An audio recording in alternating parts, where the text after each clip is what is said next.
Bienvenue chez Basilic, le podcast pour changer de regard et imaginer ensemble un futur désirable. Je suis Jeanne, votre hôte, et chaque semaine, je tends le micro à celles et ceux qui façonnent le monde de demain. Je vous souhaite la bienvenue et j'espère que vous vous sentirez bien chez Basilic. Aujourd'hui, je reçois Laure, hypnothérapeute et créatrice de l'application Med by Me. Med by Me est une application qui a pour but de démocratiser les pratiques telles que la méditation, l'hypnose, la sophrologie ou encore la cohérence cardiaque. La recherche médicale et le développement des neurosciences apportent désormais les preuves scientifiques que ces pratiques naturelles arrivent à influer positivement sur notre bien-être. C'est la raison pour laquelle Laure a décidé de créer cette application qui pourra être utilisée par toute la famille. Je suis enchantée de vous emmener découvrir les coulisses de cet outil numérique qui deviendra vite un indispensable pour vous. Cet épisode a été réalisé grâce au soutien de Med by Me et je les remercie. Bonne écoute à vous. Bonjour Laure. Bonjour. Comment vas-tu ? Très bien, merci. Je suis enchantée de te recevoir au micro pour présenter aux auditeurs et aux auditrices l'application sur laquelle tu travailles et que tu as développée, qui s'appelle Med by Me. On va y revenir. J'aimerais d'abord, s'il te plaît, que tu te présentes. Donc, je m'appelle Laure Gomez-Montoya, je suis hypnothérapeute et à la fois fondatrice de l'application Med by Me. Comment tu en es venue à exercer ce métier d'hypnothérapeute, puis ensuite on basculera sur Med by Me. Alors, c'est une deuxième vie professionnelle. Avant, j'étais journaliste, réalisatrice de documentaires et surtout éditrice. J'ai monté 2 maisons d'édition.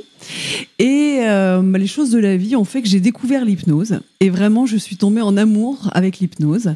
J'avais plus jeune fait des études aussi de médecine chinoise. Et avec le rêve secret de me dire qu'un jour je serai thérapeute. Donc, arrivé à la moitié de ma vie professionnelle, je me suis dit changeons, réalisons les rêves qu'on avait un peu plus jeunes. Et donc, je suis devenue hypnothérapeute. Donc, tu as mis de côté ta vie de journaliste pour devenir hypnothérapeute. Et assez logiquement, j'imagine, maintenant que tu nous expliques ça, tu as créé Med by Me. Quelle était ton ambition et ta vision ? Tu voulais aller au-delà de ta pratique d'hypnothérapeute ? Voilà, alors c'est venu pendant le confinement. Pendant le confinement, je n'ai pas pu exercer. Et tout d'un coup, je me suis rendu compte du boom de la méditation, ce qui est super. Mais tout le monde n'adhère pas à la méditation. On adhère peut-être à un moment, puis à un moment, on en a marre, alors qu'il existe énormément de pratiques et de techniques qui aident à se faire du bien.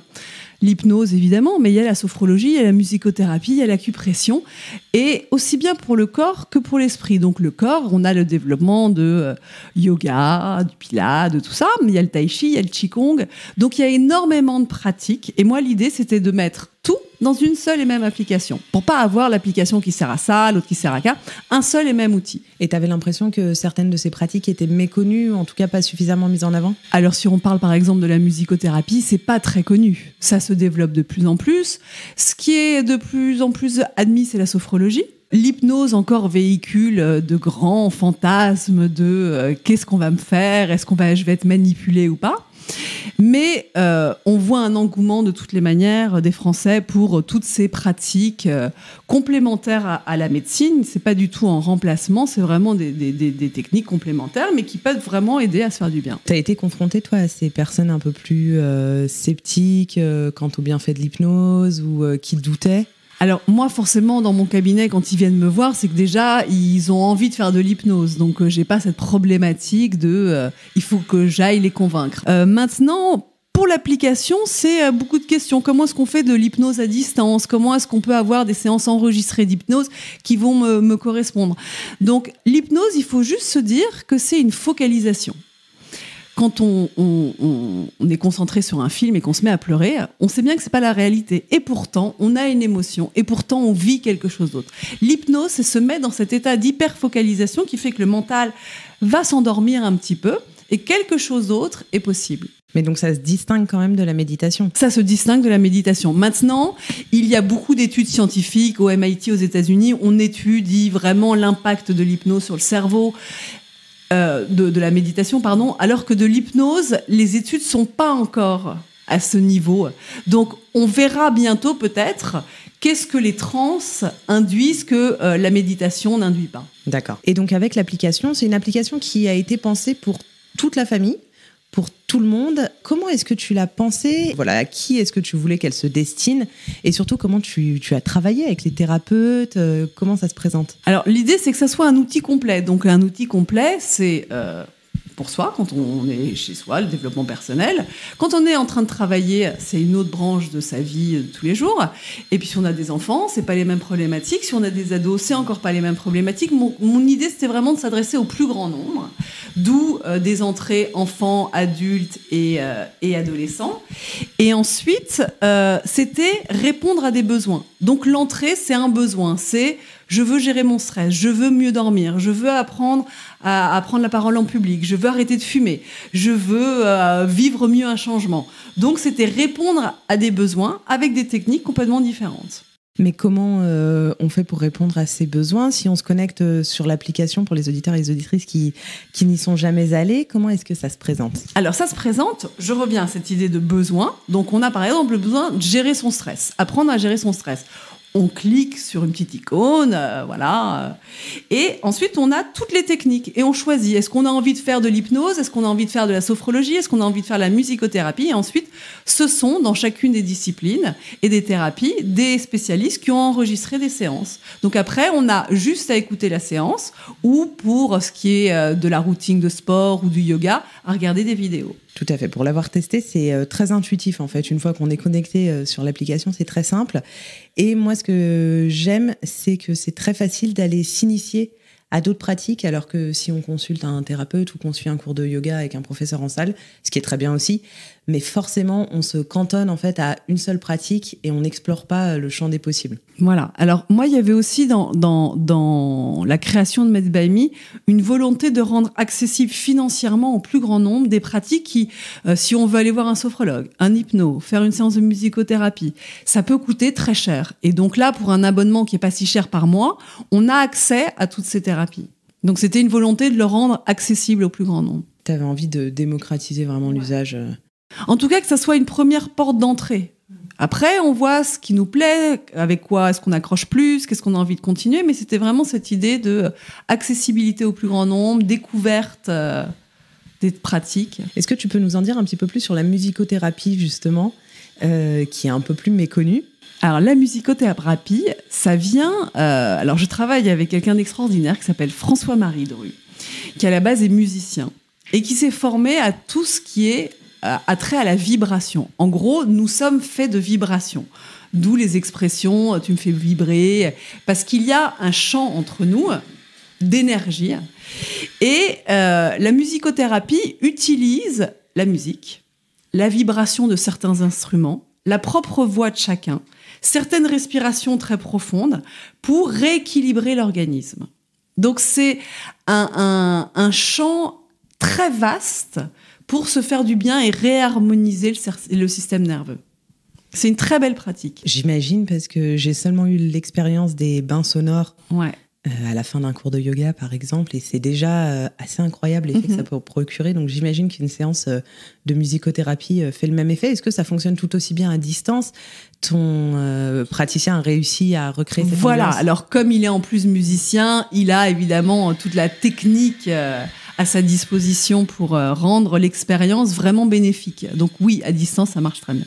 Donc tu le disais, tu as lancé cette appli avec cette volonté de démocratiser ces pratiques, mais il t'a fallu te rapprocher de thérapeutes. Alors t'en connaissais peut-être de par ta pratique d'hypnothérapeute.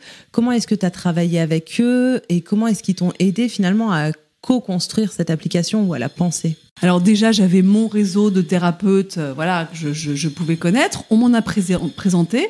Ce que j'ai fait pour chaque personne, c'est évidemment être recommandé si je ne les connaissais pas et tester tout. Venir avec une problématique et voir comment est-ce que je sortais de là, mieux, moins bien. Et donc, j'ai construit un réseau à peu près d'une 40aine de thérapeutes qui sont sur l'application. Et donc, moi, je suis partie toujours de ça. C'est-à-dire, quel peut être un besoin ? Apprendre à gérer son stress. Ok, en sophrologie, dans mon réseau qui peut enregistrer au mieux une séance pour gérer cette problématique. J'ai peur de l'avion, qu'est-ce qui fonctionne bien ? C'est l'hypnose. Hop, on va trouver le spécialiste là-dessus. J'ai construit un programme d'arrêt du tabac avec l'un des spécialistes en France de l'arrêt du tabac en hypnose. Donc c'est trouver à chaque fois les gens les plus percutants pour répondre à un besoin. Oui, tu as eu besoin d'aller chercher des spécialistes. Ouais. Parce que dans ce monde des thérapeute, mine de rien, il y a aussi beaucoup d'appréhension, tu le disais en préambule, mais il y a beaucoup d'appréhension, et puis on ne sait pas vers qui se diriger, il faut que ce soit un praticien qui nous est recommandé bien souvent. Tu t'es méfié aussi de ça, tu as essayé de faire au mieux? Alors, j'ai totalement confiance avec tous les thérapeutes avec lesquels je travaille. Là, par exemple, on va lancer un programme sur comment se préparer au mieux à une intervention chirurgicale. Donc, ce sont des problématiques qui sont sérieuses. J'ai été chercher un médecin anesthésiste qui est formé à l'hypnose. Et donc, lui a construit un programme que même lui, dans son hôpital, il est de Strasbourg, va pouvoir proposer à ses patients. Donc, c'est à chaque fois vraiment des spécialistes qui répondent à un besoin.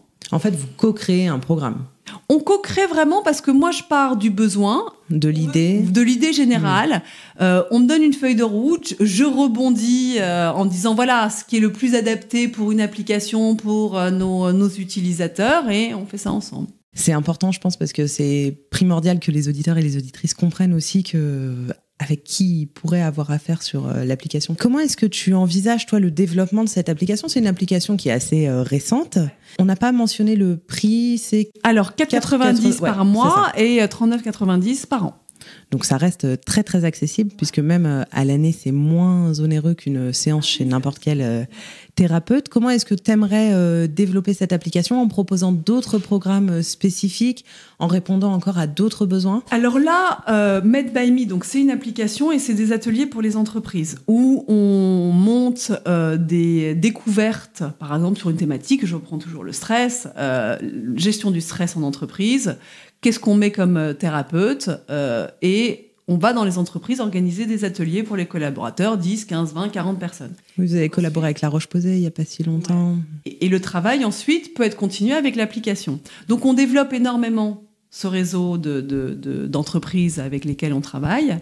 Et ensuite, moi, mon idée, c'est vraiment de pouvoir mettre dans les entreprises, dans les mètres carrés inutilisés, des centres Med by Me de bien-être, où justement il y aurait accès à toutes ces thérapies, et dans les grands groupes aujourd'hui en France où il y a des milliers de mètres carrés totalement inutilisés, de monter des centres Med by Me. Comme il y a pu y avoir à un moment des crèches d'entreprise où il y a sur place une crèche, et ben là il y aurait sur place un centre de bien-être. Pour que les collaborateurs puissent se ressourcer. Voilà, donc ça c'est un peu l'idée de développement de Med by Me.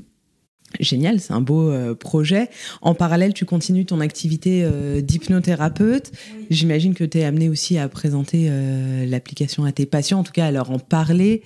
Est-ce que tu as eu des... Alors, je le fais pas beaucoup. C'est vrai.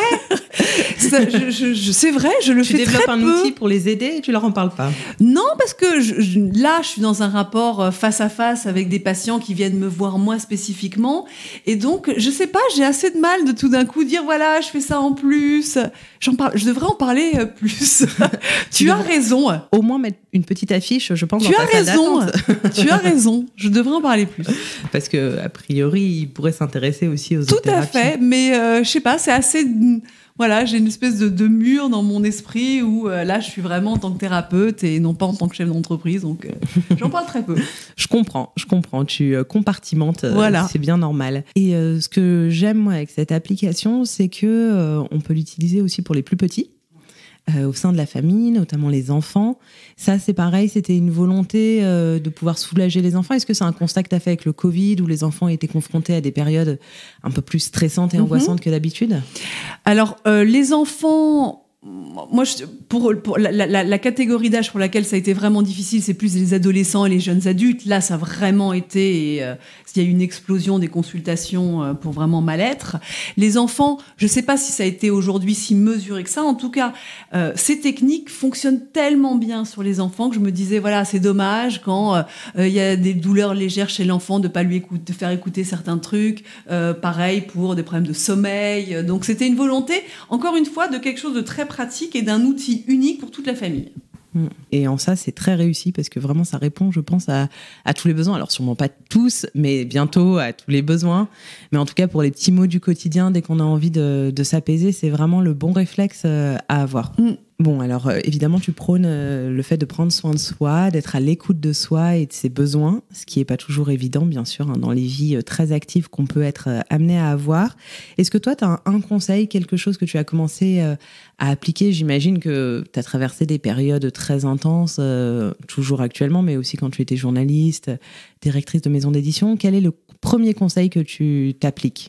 Alors, moi je crois, et ça c'est ma formation en médecine chinoise, on ne peut pas dissocier le corps et l'esprit. Ça forme vraiment un tout. Donc, pour le corps, moi j'ai une technique que j'ai mise en place il y a quelques années, qui est la douche froide le matin. Voilà. Moi, je me douche toujours à l'eau froide. Ça booste le système immunitaire. Comme c'est très froid, au début, on n'est pas du tout content. Le corps, c'est difficile à s'habituer. On est focalisé sur l'instant de ce que l'on vit. Ce qui est important quand on fait quelque chose, c'est pas couper une carotte et en même temps penser à tout ce que je vais faire après ou ce que j'ai fait, ce qui m'angoisse. C'est d'être vraiment dans cet instant. On parle tout le temps du moment présent. Revenir au moment présent avec une douche froide, ça marche vraiment bien.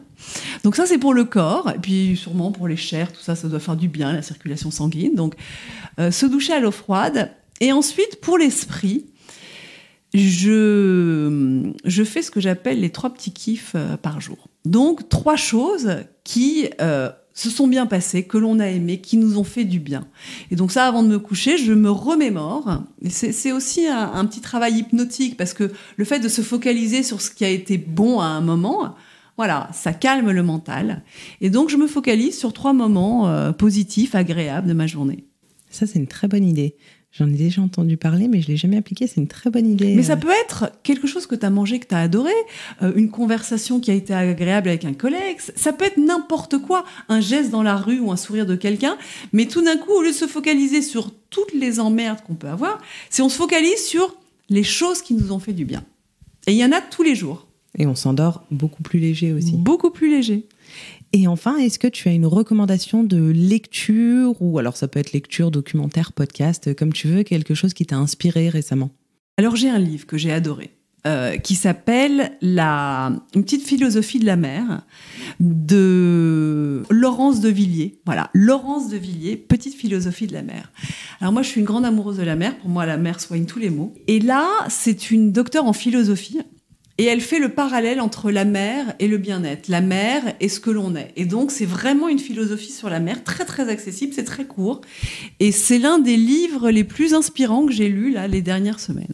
Génial. Merci beaucoup. De rien. C'était très intéressant. Je mettrai dans la barre de description le lien vers ta très chouette application qui, je le rappelle, est accessible dès 4,90 € par mois. Donc, ça vaut vraiment le coup de s'offrir ce petit moment de bien-être. Merci beaucoup. Merci beaucoup.